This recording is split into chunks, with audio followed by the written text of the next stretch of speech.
Good morning and welcome back to BIFA Link TV, your daily dose of industry information. Today I'm joined once again by Ian Matheson for the latest episode of What the Papers Say, where we delve into the latest industry news. Hi Brooke, it's good to be back. I didn't get any negative emails from the last time I appeared, so hopefully what I did say was of use to your members. Today's the 29th of July. It's traditionally in the media industry, it's known as the start of the silly season, when the newspapers and the broadcasters have to fill their time and space with the more, shall we say, frivolous stories. So I thought, just to add a bit of joviality at this summer season, when people are thinking about their holidays, perhaps focus on a few of those silly stories that I've heard about recently that seem to have started off early. So Ian, what silly season stories have we had so far this year? Wow, Brooke, the BBC started us off pretty early in June when they kind of almost declared that Christmas would be cancelled. They were sort of encouraging all retailers to book their orders now or as soon as possible because of the problems being caused by supply chain disruption, and it led to a few headlines, querying whether we'd be able to buy all our goodies for the forthcoming Christmas season. I can't believe I'm talking about Christmas in July, but I am. So yeah, that was a good one. I mean, the interesting thing about those stories is we've heard them before. Christmas is cancelled stories. We heard them during the pandemic, and I remember at the time the Director General of BIFA was very forthright in sort of trying to encourage people not to believe all they read in the newspapers. I know we hear that said a lot, because ultimately BIFA members will deliver for Christmas and have done for many years, and no doubt will do that this year despite the problems that face them in terms of moving goods around the world. So that was the first one.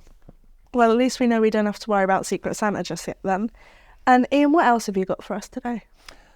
Another one that caught my eye was in late June. The Lodestar, the publication The Lodestar, produced a report about the Japanese government unveiling some plans for this conveyor belt system.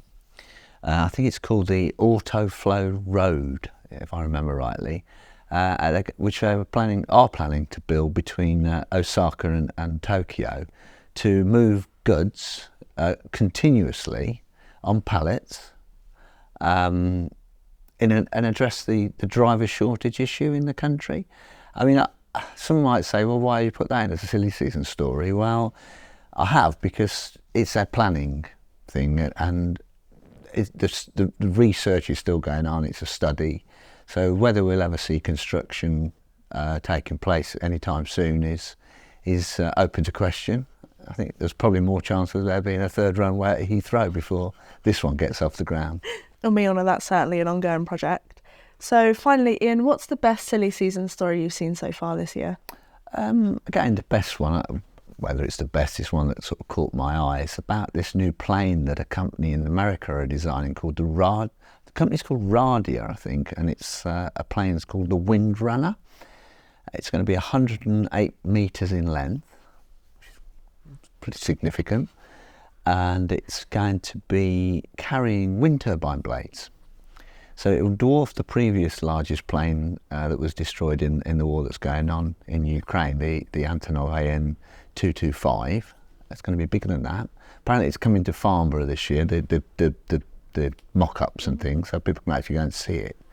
But I don't know, I mean, I've read a lot over the last 35 years of stories like this where people have got great ideas for airships or all manner of wonderful, ingenious ideas, but they never seem to make it off the news pages. So I'm going to be looking forward to 2027, because that's when this plane is apparently going to fly for the first time. So that will be something to behold. So will it be a silly season story then? I don't know, but at the moment for me it is. Thank you, Ian, once again for joining me. I hope this got your morning off to a good start. I know it did for me. Thank you so much for watching. This has been today's edition of BIFA Link TV, your daily dose of industry information.